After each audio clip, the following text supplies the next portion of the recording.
नमस्कार, एक बार फिर से स्वागत है आपका न्यूज 24 में। आसाराम का पाखंड ऐसा लगता है कि अब पूरी तरह से दुनिया के सामने आ चुका है। उनके पूर्व सेवादारों ने सामने आकर आसाराम के आस्था की पोल खोल दी है।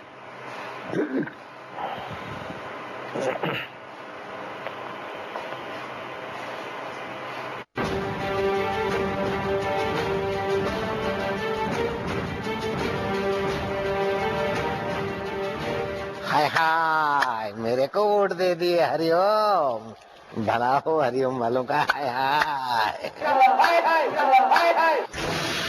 एक जमाना था जब आसाराम आध्यात्म के तथाकथित आराध्य बनकर मंच पर विराजमान थे, अपने भक्तों के भगवान बने हुए थे। वासुदेवाय वासुदेवाय। लेकिन प्रवचन का धंधा अपनाने के बाद आसाराम अपने आप को शायद पाप और पुण्य से ऊपर समझने लगे। लड़कियों के साथ समर्पण का खेल खेलने लगे। आस्था के पाखंड में न जाने कितनी बार लड़कियों के साथ एकांतवास कर डाला। लेकिन आसाराम ने कभी सपने में भी नहीं सोचा था कि उन्हें एक दिन इसके लिए रोना भी पड़ेगा। आसाराम पर एकांतवास का गुनाह भारी पड़ रहा है। आज हम आपको आसाराम के एक एक गुनाहों की गवाही सुनाते हैं। पहले वो गवाही सुनिए जिसकी बदौलत अहमदाबाद के एटीएस हेडक्वार्टर में उन्हें आंसू बहाने पड़े। आरोप है कि सूरत के इस लड़की के साथ आसाराम ने यौन शोषण किया। जो भी आपके साथ हुआ है जी, तो आपका क्या यौन शोषण हुआ, कभी कैसे क्या हुआ? मतलब क्या आपके साथ इस तरह की कोई घटना घटी कि आसाराम ने खुद ने आपके साथ इस तरह की कोई घटना? दोनों में से किसी ने, आसाराम ने या नारायण स्वामी ने?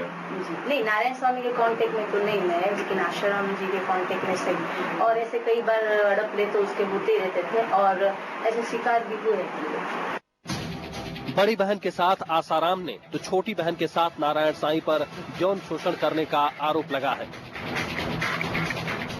मेरे साथ जो भी हुआ था, यौन शोषण हुआ था, मारपीट हुई थी, वो सब मैंने डिटेल में उसमें बता दिया है।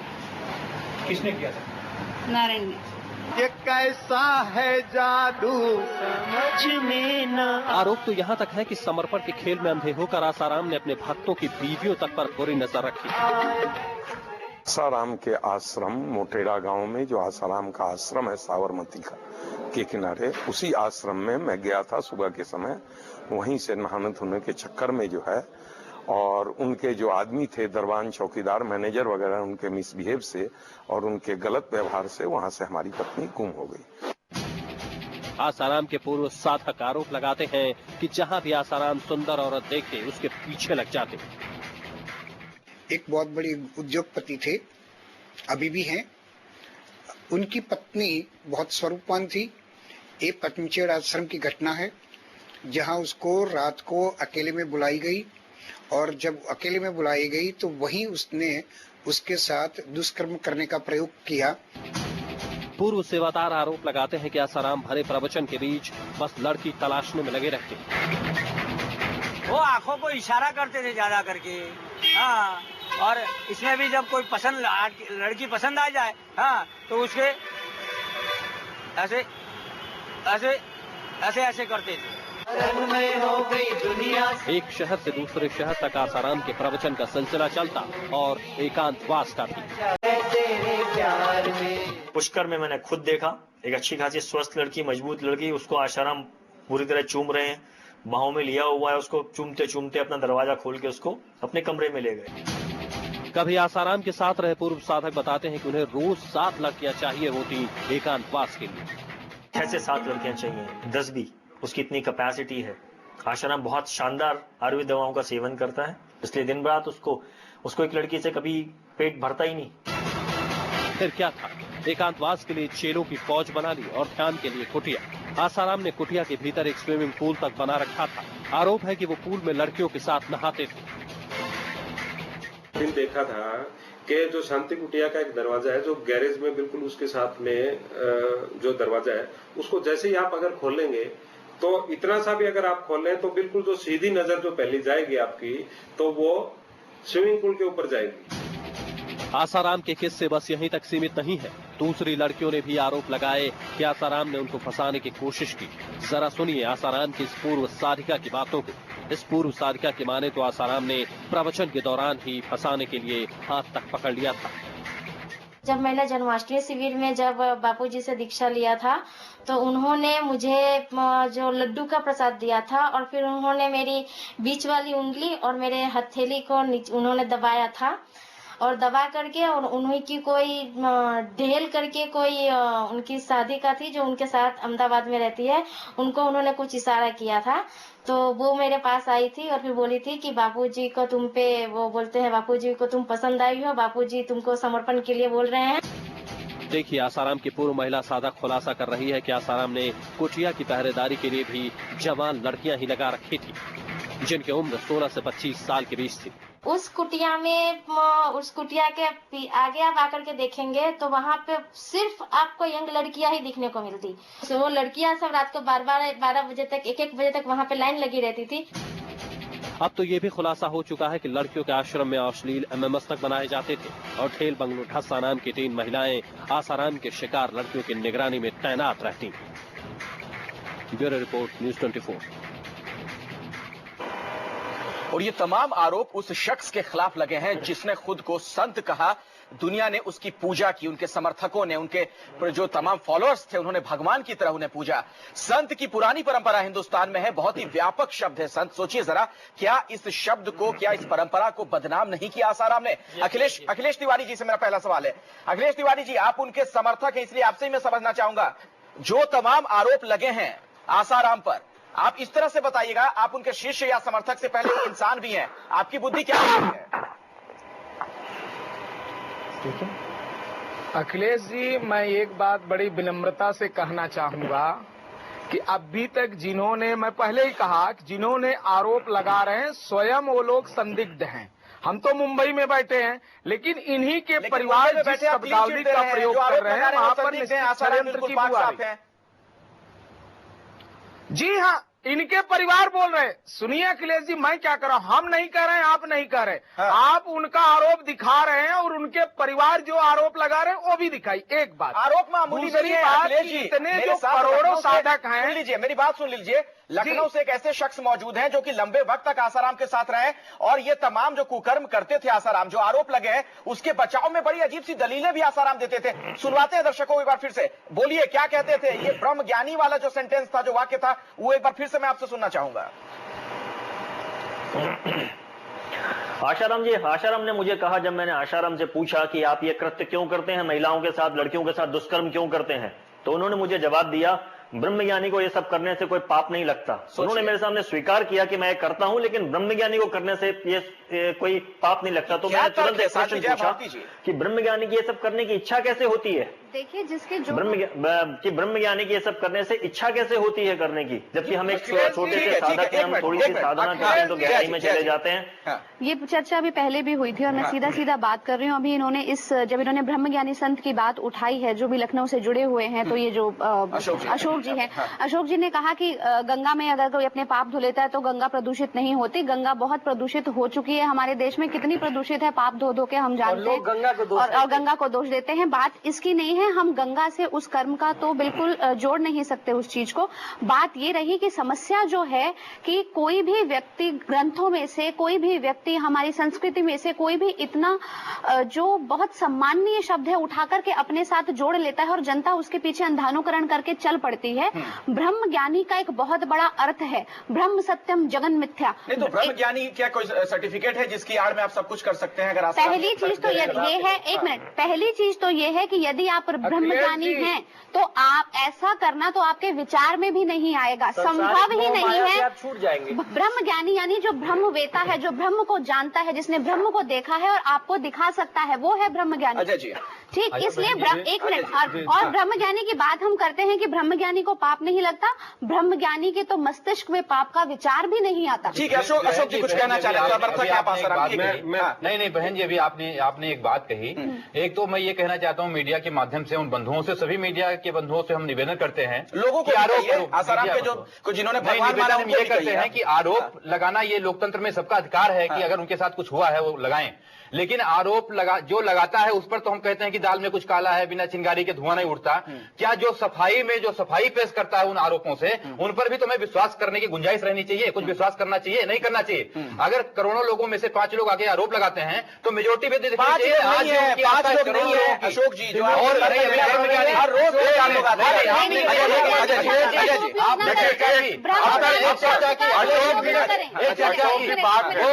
नहीं, रामायण में राम से रामायण को मत करो, रावण की रामायण गो गोचर, हमने ब्रह्मज्ञानी के बारे में इतना सुना है कि गो गोचर जहाँ लग मन जाए तो जानो भाई। अभी तक इन्होंने अखिलेश तिवारी जी ने और अशोक पुरुषार्थी जी ने कहा कि जो आरोप लगा रहे हैं वो सब जो है उनकी भूमिका संदिग्ध है।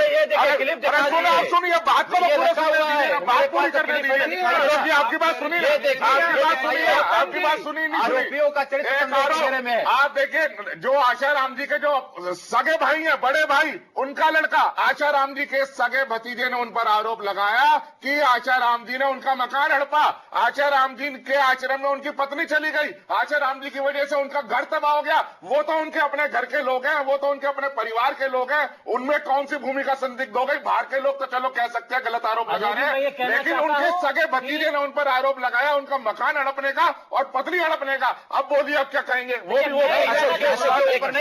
अजय गौतम जी, ऊपर जो भी आरोप लगे हैं उनका पुलिस प्रशासन में है, न्यायालय में है, न्यायालय उसका फैसला करेगी। मतलब आसाराम पे आरोप लगे, उनके परिवार पे आरोप लगे तो आप न्यायालय पहुंच जाते हैं और दूसरे पक्ष को संदिग्ध बता देते हैं।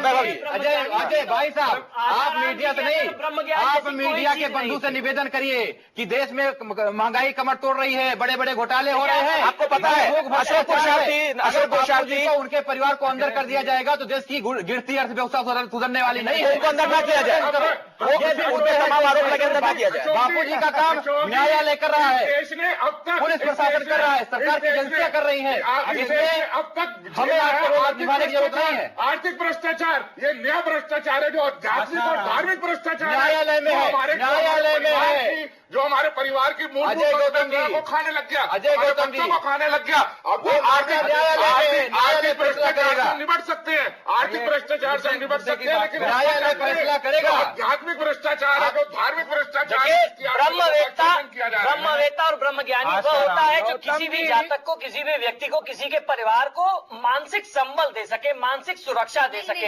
हमारे समाज में ये परिभाषा मेरी बात सुन लीजिए। हमारे समाज में, हमारे संस्कारों में गुरु का जो महत्व है वो सबसे बड़ा महत्व है। गुरु अर्थात अंधकार से प्रकाश की ओर ले जाने वाला। ये ऐसा कौन सा गुरु है जो अंधेरे में लड़कियों से मिलता है, अकेले में लड़कियों से मिलता है? और सुनिए, सूरज तो दिन में प्रकाशित होता है, चंद्रमा रात में प्रकाश देते हैं, चंद्रमा रात में अंधेरे में लड़कियों को प्रकाश देते हैं, प्रकाशित होते हैं। तंत्र मंत्र देखिए, पूरे तंत्र मंत्र कर रहे हैं। तंत्र मंत्र अनुष्ठान किसी भी व्यक्ति के परिवार के लिए होना चाहिए, किसी भी व्यक्ति के कल्याण के लिए होना चाहिए। मिली हुई है बापू जी को, कर्म के तंत्र कहे जाते हैं, मिली हुई है बापू जी को सुप्रीम कोर्ट की तरफ से, आयोग की तरफ से। आप अदालत की अवमानना कर रहे हैं इस तरह की बात कह के, अदालत की अवमानना करें, पूरा मामला अदालत में।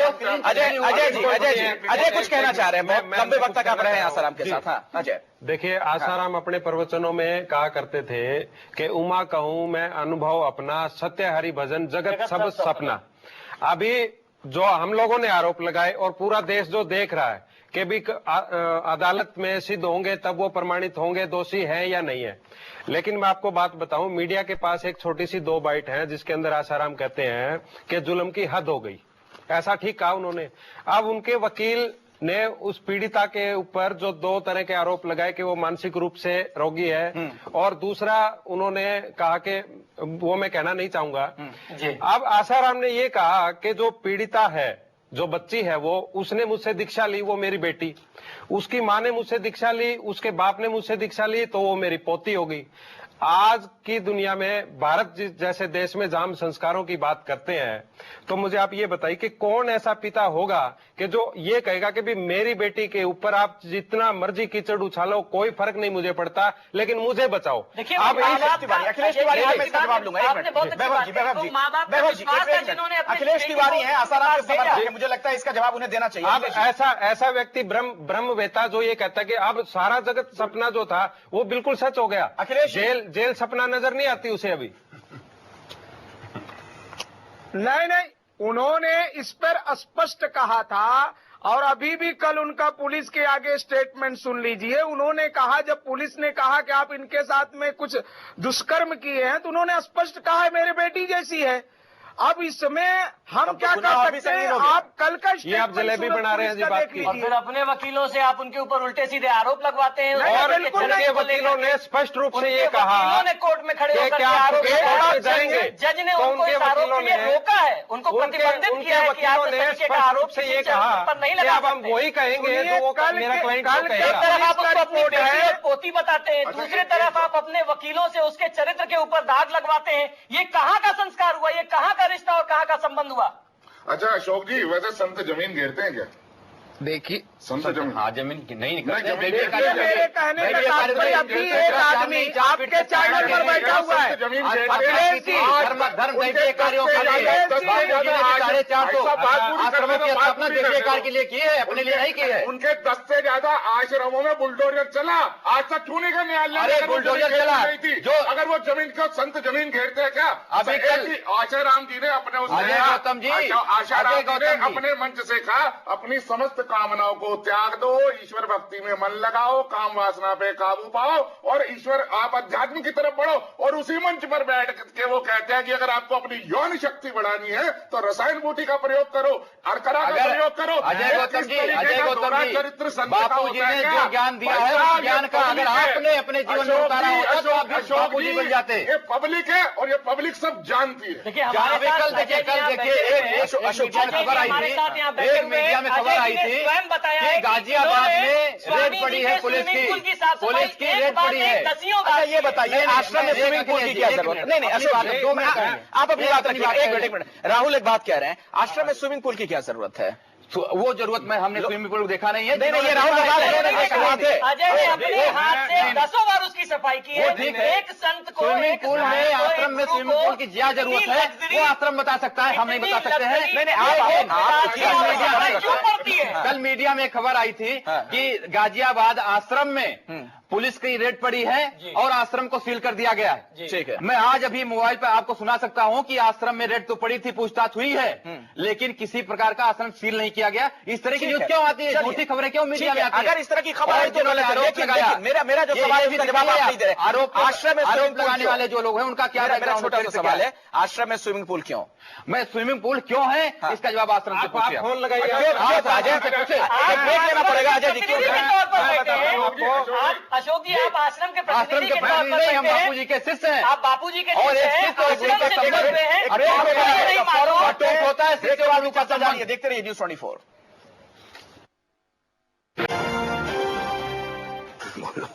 तो आसाराम पर तमाम आरोप तो लग ही रहे हैं, उनकी मुश्किलें बढ़ती ही जा रही हैं, नारायण साईं फरार हैं। इस बीच कई इस तरह की बातें निकलकर सामने आ रही हैं जो चौंकाती हैं।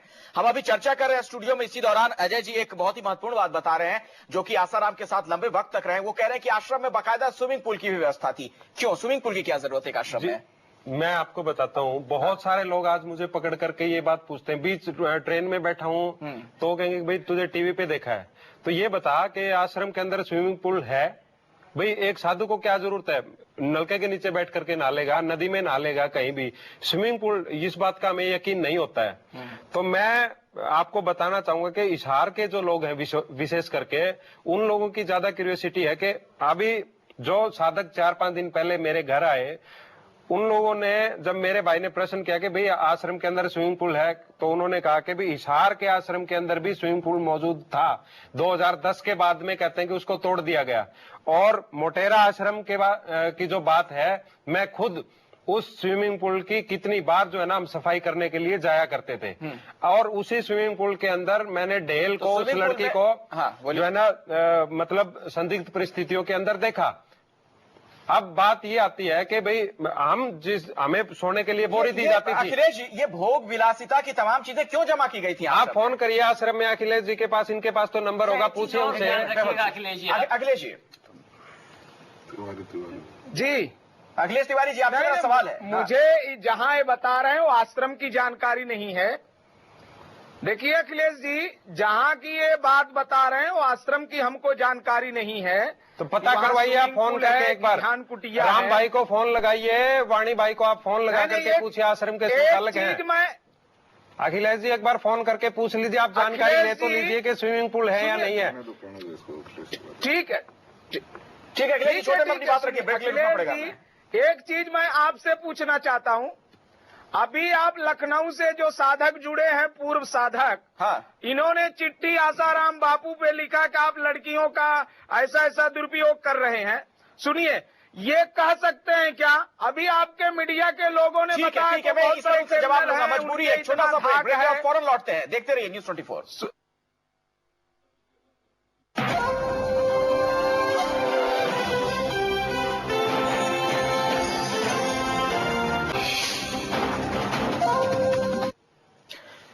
नमस्कार, एक बार फिर से इस बहस में आपका स्वागत है। आप देख रहे हैं न्यूज़ 24। तथा कथित संत आसाराम पर आरोपों और कानून का शिकंजा बढ़ता जा रहा है। आसाराम की पुलिस रिमांड 22 अक्टूबर तक के लिए बढ़ा दी गई है। आसाराम पर अब नया सनसनीखेज आरोप यह लगा है कि वो अपने आश्रम में लड़कियों का गर्भपात करवाते थे। आसाराम पर उनके ही साधक, पूर्व साधकों ने कई संगीन इल्जाम लगाए हैं और हम आपको आसाराम के खिलाफ सुनाते हैं 8 गवाहों की गवाही। तो बापूजी जैसे ही एकांत में आए तो सारी लड़कियों का पहले से सेटिंग हो जाता था। ये तुम 11 लड़कियां हैं, बापूजी ने फोन पे बता दिया है, अनुष्ठान के लिए तुमको लालवानी बंगले में जाना है। अच्छा, ऐसे। और वो लड़कियां जाती थी अनुष्ठान के लिए। 7 दिन का अनुष्ठान बोलते थे। लालवानी फार्म हाउस में कैसा है कि भाई किचन है, नीचे 3 रूम है, ऊपर 3 रूम है, अलग अलग। सब लड़कियों को अलग अलग बिठाया जाता था। माताजी हॉल में बैठे थे, बोले क्रीम लेकर आई, बोले वो कमरे में लेकर आओ, जाओ वो लड़की है ना। तो उसने पूरा मुंह खोल रखा, पूरा दाग दाग दाग, इतना बदतर चेहरा ऐसे। 7 दिन का अनुष्ठान था ऐसे, मतलब पूरा इस तरह से शोषण होता। मैंने जन्माष्टमी शिविर में जब बापूजी से दीक्षा लिया था तो उन्होंने मुझे जो लड्डू का प्रसाद दिया था और फिर उन्होंने मेरी बीच वाली उंगली और मेरे हथेली को उन्होंने दबाया था और दबा करके, और उन्हीं की कोई ढेल करके कोई उनकी साधिका थी जो उनके साथ अहमदाबाद में रहती है, उनको उन्होंने कुछ इशारा किया था। तो वो मेरे पास आई थी और फिर बोली थी कि बापूजी को तुम पे, वो बोलते हैं बापूजी को तुम पसंद आई हो, बापूजी तुमको समर्पण के लिए बोल रहे हैं, अहमदाबाद में अनुष्ठान शुरू कर देना। आश्रम का एक नियम है कि आश्रम छोड़ के कोई जाता है तो उनपे वो लोग आक्षेप लगाते हैं किसी ना किसी चीज पे। या तो पैसे का लगाएंगे कि ये पैसे लेके चला गया है, या तो फिर चरित्र पे लगाएंगे कि इनका चरित्र नहीं खराब है। यूं ऐसे मेरे पे भी आरोप लगाया था और उनके अनुयायी से धमकियां कहलवाते थे कि बर्बाद हो जाएंगे, तुम पे पुलिस केस करेंगे, तुमको पुलिस कांस्टेबल, लेडी कांस्टेबल आके मारेगी।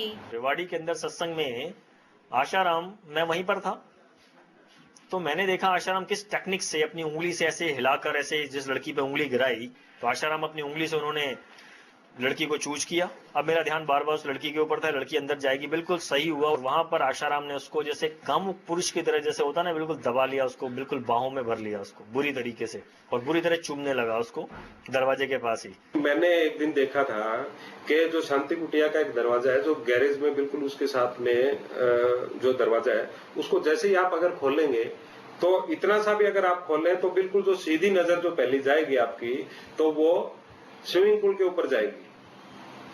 इसमें से जो एक लड़की है जिसका डेल और बंगलो, इसमें से एक लड़की मैंने देखा था एक दिन है ना, वो आसाराम जो है ना स्विमिंग पूल में नहा रहा था और वहां से मैंने उस लड़की को स्विमिंग पूल से बाहर निकलते हुए देखा था। लड़कियों को डरा धमका करके पहले तो प्यार से ही करते अपने वश में, जब 1-2 बार उनके साथ हो जाता ना ये गलत काम तो उसको बाद उनको डराया धमका जाता था। नारायण साईं तो बहुत बुरी तरह मारता है और ऐसी धमकी देता है। नारायण साईं तो महान 1 नंबर का गुंडा, ध्यान का ऐसा गुंडा है, शायद आपने देखा नहीं होगा। वो धर्म की आड़ में ऐसे इशारे कर देता है अपने गुंडों को, उसके घर पहुंच जाते सीधे। वो आसाराम के आश्रम मोटेरा गांव में जो आसाराम का आश्रम है साबरमती का के किनारे, उसी आश्रम में मैं गया था सुबह के समय। वहीं से नहाने धोने के चक्कर में जो है और उनके जो आदमी थे दरबान, चौकीदार, मैनेजर वगैरह, उनके मिसबिहेव से और उनके गलत व्यवहार से वहां से हमारी पत्नी गुम हो गई। की नजर हमेशा स्वरूपवान लड़की स्त्रियों पे ज्यादा रहती थी। एक बहुत बड़ी उद्योगपति थे, अभी भी हैं। उनकी पत्नी बहुत स्वरूपवान थी। एक पतंचेड़ आश्रम की घटना है जहां उसको रात को अकेले में बुलाई गई और जब अकेले में बुलाई गई तो वहीं उसने उसके साथ दुष्कर्म करने का प्रयोग किया। और ये तमाम जो संगीन आरोप आपने सुने, ये तमाम वो लोग हैं जो कभी ना कभी आसाराम के साथ रहे और वही लोग ये तमाम अहम बातें कह रहे हैं। इन आरोपों की फहरिस्त में एक और आरोप जो कि आज पुलिस ने बात कही है। पुलिस ने कहा है कि आश्रम में लड़कियों का गर्भपात भी होता था। अब सवाल यही है कि आखिर क्यों? एक मिनट, मैं ये जवाब लेना चाहूंगा पहले अशोक पुरुषार्थी जी से, चूंकि आप आसाराम के शिष्य हैं, उनके समर्थक हैं। आश्रम में गर्भपात, ये बात समझ नहीं आ रही है। देखिए हम उनके शिष्य हैं, उस शिष्य और गुरु का संबंध अटूट होता है और इस पर हम कुछ भी नहीं बोलेंगे। इस तरह के घिनौने शब्दों का इस्तेमाल बिना किसी साक्ष्य के, सबूत के, सिर्फ आरोपों के आधार पर उनसे मीडिया पर ट्रायल हो रहा है। आप उनके समर्थन में बोलने आए तो कोई बात आपके पास? ये शब्द ऐसा है गुरु के लिए, संत के लिए, हम इस पर कोई भी अपनी वो नहीं। देखिए अशोक जी, हर बात पे जहाँ पे कहीं कोई आरोप की बात आती है, ये अपनी आस्था बता करके उस बात से मुकर जाते हैं। नहीं, हर बात से नहीं मुकरता हूँ, जो जवाब देने लायक होती है उसको देता हूँ। सुन लीजिए, देखिए ये जितनी भी बातें निकल के आ रही हैं, ये पुलिस की लगातार जो जांच चल रही है, गूढ़ जांच चल रही है, उसमें बातें सारी निकल करके सामने आ रही हैं और इस तरीके से और अभी कितनी बातें निकल के आनी है वो भी अभी हम लोग इंतजार करेंगे। आज जो बात निकल करके आई वो बहुत ही भयानक, बहुत ही शर्मनाक और बहुत ही घिनौनी है। इससे होगा क्या कि लोगों का विश्वास घटेगा। जो हमारे देश में संत महात्माओं पे इतनी ज्यादा आस्था लोगों की रही है, वो आस्था खराब होगी, वो आस्था टूटेगी, वो हमारी आस्था पर आघात है। और मैं एक बात कहना चाहूंगा, अजय जी ने भी बात बहुत अच्छे से कही कि आसाराम जी ने सिर्फ एक काम किया, जमीनों को कब्जा किया, आश्रम बनाया, संपत्ति बनाई, बड़ी बड़ी गाड़ियां हैं। जमीनों को देवी आकार के लिए बनाया गया था। उसके बाद आप ये समझ लीजिए बनाए थे देवी आकार के लिए।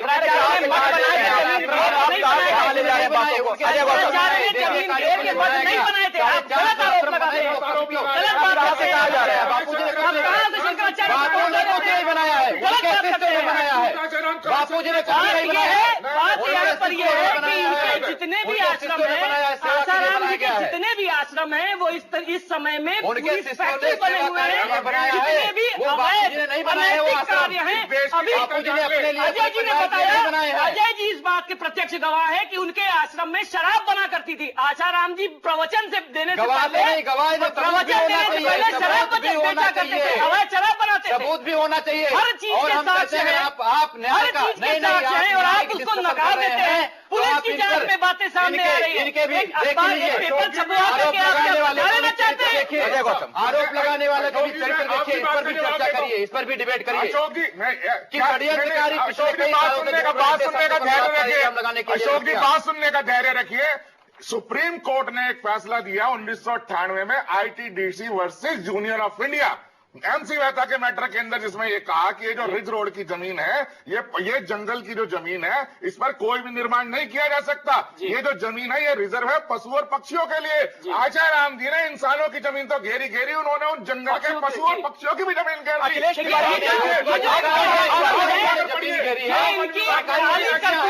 है उसका फैसला वो करेंगे, आप नहीं करेंगे, आप नहीं करेंगे। आईटीडीसी वर्सेस मेहता को सेवा कार्य के लिए उन्होंने किया था। एक मिनट अखिलेश तिवारी जी, तमाम आरोप आसाराम के खिलाफ ही क्यों लग रहे हैं? देश में संतों का ख्याल नहीं है, ऊपर भी है। एक स्टूडियो में बड़े ही सम्मानित लोग बैठे हैं, बड़े ही सम्मानित लोग बैठे हैं। कृपा करके मेरी 1 मिनट की बात सुनिए जी। आरोप जैसा लग रहा है, अभी लखनऊ के जो साधक, पूर्व साधक बता रहे हैं, आप अपने हृदय पर हाथ रख के कहिए कि ये जो अभी बता रहे हैं कि आसाराम बापू से इन्होंने कहा कि आप दुष्कर्म करते हैं, इन्होंने पत्र दिया, क्या पुरावा है कि बगैर पुरावे के ही लोग मैं गीता सर पे रख के बता रहे हैं? मैं गीता सर पर रख के कहता हूं कि जो मैंने कहा सत्य है। अपना मुंह छिपा करके पहले सुनिए कहता हूं कि आज तक मैंने जितने भी आश्रम के बारे में बोला है वो सब सत्य है। मेरी आवाज आश्रम का हर आदमी पहचानता है, हर पुराना आदमी। और जो भी मैंने आरोप आश्रम पे लगाया वो गीता सर पे रख के कहता हूं, मैं कट्टर हिंदू हूं, बहुत कट्टर हिंदू, अपनी बात कट्टर। और मैं गीता सर पे रख के कहता हूं, जो मैंने आज तक मीडिया में कहा है सब सत्य है, सत्य और बिल्कुल भयंकर सत्य है। जी आशाराम जी का बहुत ही जिस हिसाब से आप बात कर रहे हैं, आज दिन तक आप अपना मुंह छिपा के बात कर रहे हैं, तो निश्चित तौर से जितने अभी तक आरोप लगाए, आपके जो आतंकवादी वो उनकी जान ले सकते हैं। सरकारी जवाब नहीं है,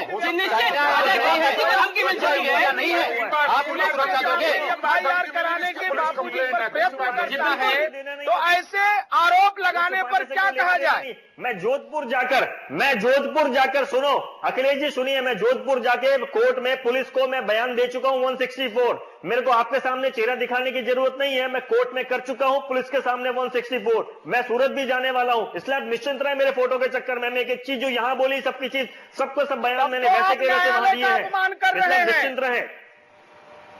तब तो भारत के न्यायालय का अपमान कर रहे हैं, न्यायालय में गए तो सत्यापित होने दीजिए। पुरुषार्थ चतुष्टय बताए गए, पुरुषार्थ चतुष्टय। और अशोक जी के आगे पुरुषार्थ चतुष्टय, धर्म अर्थ काम और मोक्ष। लेकिन जो कुछ आशाराम जी ने पिछले 40 वर्षों में किया, ना तो उसमें कोई धर्म है और ना ही उसमें कहीं मोक्ष है। जो भी कुछ किया या तो अर्थ कमाया या काम वासना से संबंधित लीला। अजय जी जैसे कि आरोप कहाँ है धर्म? अजय गौतम मेरे मित्र सिर्फ अर्थ है। अजय गौतम जी पहले भी कह चुके हैं, पुरुषार्थ। अजय गौतम जी हम पहले भी कह चुके हैं कि नजर अगर नजर की बीमारी हो डॉक्टर इलाज कर सकता है, नजरिया गड़बड़ हो तो सबको इलाज करना पड़ता है।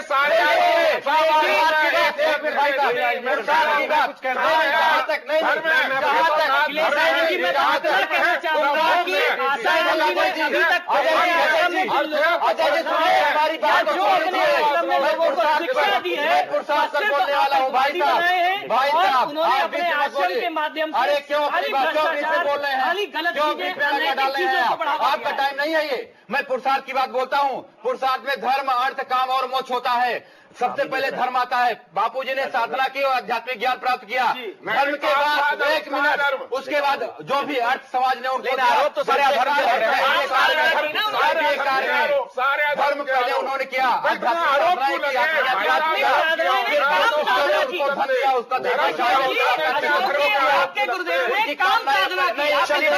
अपने लिए काम नहीं, समाज के लिए, हमारे साथ उत्थान के लिए, समाज का शोषण किया, उनके उत्थान के लिए थी। हमारे साथ वो शख्स मौजूद हैं जो कि आसाराम के साथ रहे हैं, कई सालों तक उन्होंने काम किया, सेवादार हैं। अजय कुछ कहना चाह रहे हैं? अजय, मैं एक बात कहना चाहता हूं, वो ये कि विनोबा भावे ये कहा करते थे कि क्या आप ऐसा रसोईया रखना पसंद करेंगे कि अगर आप उसको ये कहें कि आप 100 रोटियां बनाए और उसके अंदर से 99 वो जला दे, एक रोटी अगर वो ठीक ठाक बनाए उसको आप कितने दिन तक रखेंगे? अभी जैसे अशोक पुरुषार्थी जी ने कहा कि भाई उन्होंने मोक्ष प्राप्त करवाया, मुझे एक का भी तो नाम बताए कि खुद ने तो आत्म साक्षात्कार कर लिया। अजय जी एक बात बताइए ना, अजय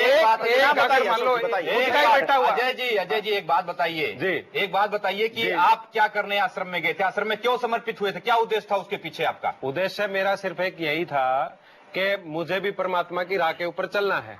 लेकिन 3 साल जब मैं वहां रहा और ये सब मैंने जो देखा, नहीं मेरी बात सुनिए, परमात्मा की राह पे चलना था आपको, ये आपका उद्देश्य था, ये आपका अहम था। बिल्कुल। एक आदमी खांसी की दवा लेके मेडिकल स्टोर पे लेने जाता है, अगर उस मेडिकल स्टोर पर खांसी की दवा नहीं मिलती है तो दूसरे मेडिकल स्टोर पे जाता है, तीसरे मेडिकल स्टोर पे जाता है।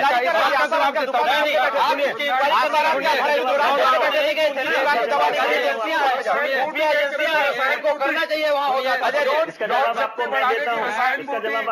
गाय को माता कहते हैं, उसी गाय की माता के गोमूत्र जवाब मैं आपको बहुत अच्छे से दे पाऊंगा। अरे क्या बात, वो संत की कैटेगरी में नहीं, हमारे तमाम आरोप बहुत संगीन है, आरोप बहुत संगीन है। बहस जारी है ब्रेक के बाद भी, कबीर जी बहस जारी है ब्रेक के बाद भी, देखते रहिए न्यूज़ 24। तो आसाराम जेल में हैं, उनकी रिमांड और ज्यादा बढ़ गई है, बेटे फरार हैं, पत्नी और बेटी पर संगीन आरोप हैं। बड़ा सवाल यही कि आखिर संतों का ये कौन सा परिवार है? हमारे साथ यहां पर अजय मौजूद हैं। अजय वो शख्स हैं जो आसाराम के साथ लंबे वक्त तक रहे। अजय, जरा मैं आपसे समझना चाहूंगा, जो आसाराम के समर्थक लगातार आप पर आरोप लगा रहे हैं कि पहले अगर आपको लगा कि ये सब गोरख धंधा आश्रम में चल रहा था तो वो जमाने के सामने आप क्यों नहीं लेकर आए? जी देखिए, मैं आपको एक बात बताना चाहूंगा, 20 दिन हो गए थे आसाराम को जेल में गए हुए।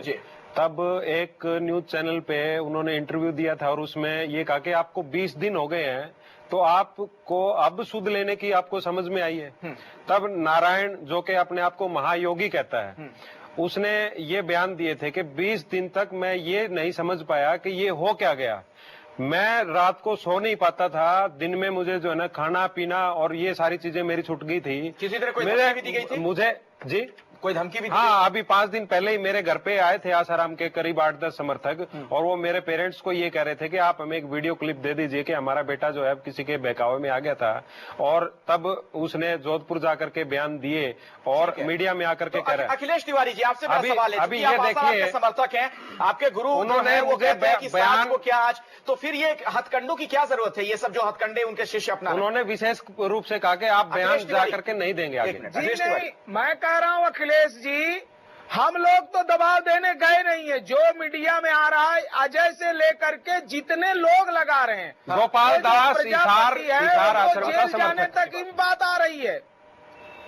सुनिए मेरी बात, ये तो सीधा सीधा जो लगा रहे हैं आरोप, निश्चित तौर से इनके परिवार इन पर आरोप लगा रहे हैं, तो हम लोगों से क्या, हम लोग क्या कहेंगे? हमारे लखनऊ से भी हमारे साथ एक शख्स मौजूद हैं जो कि रहे हैं आसाराम के साथ। क्या आप लोगों को भी कभी कोई धमकी मिली? अभी तक तो नहीं मिली, लेकिन जब मैं पहली बार मीडिया में आया था तो मेरा लोगों ने बहुत पीछा किया 6-7 दिन तक लगातार, और लोगों ने मुझे घूर कर डरा के धमकाने की कोशिश की। कौन थे वो लोग? लेकिन जिस दिन उन्होंने ये किया, मैं और दुगने वेग से मीडिया में आया हूँ। मतलब उन्होंने कोशिश की, लेकिन वो हम आश्रम से ही जानते हैं कि मैं बहुत दबंग रहा हूँ। आश्रम में डरता किसी से नहीं था, क्योंकि सत्य का सहारा लिया। और मैं इनका जवाब देना चाहता हूँ खांसी की दवाई के ऊपर, जो हमारे अजय से पूछ रहे थे। मैं खांसी की दवा के लिए दूसरे मेडिकल स्टोर पे गया, फिर तीसरे पे गया, चौथे पे गया, 5वें पे, आखिरी में मुझे रामसुख दास जी मिले और उनकी पुस्तकें पढ़ी। उन्होंने सिखाया कि घर पे रह के, ग्रस्त में रह के साधना करो, सबसे उत्तम है, और मैंने वो पालन किया। यही चीज अजय ने की। अजय की बात पूरी हो नहीं पाई थी। अजय का जवाब मैं दे रहा हूं आपको खांसी की दवा का। जी बिल्कुल अजय, अखिलेश जी, मैं ये कहना चाहूंगा कि जितने लोगों को धमकी मिल रही है, देखिए आश्रम का पक्ष, आश्रम का स्वरूप आप समझने का प्रयास करिए।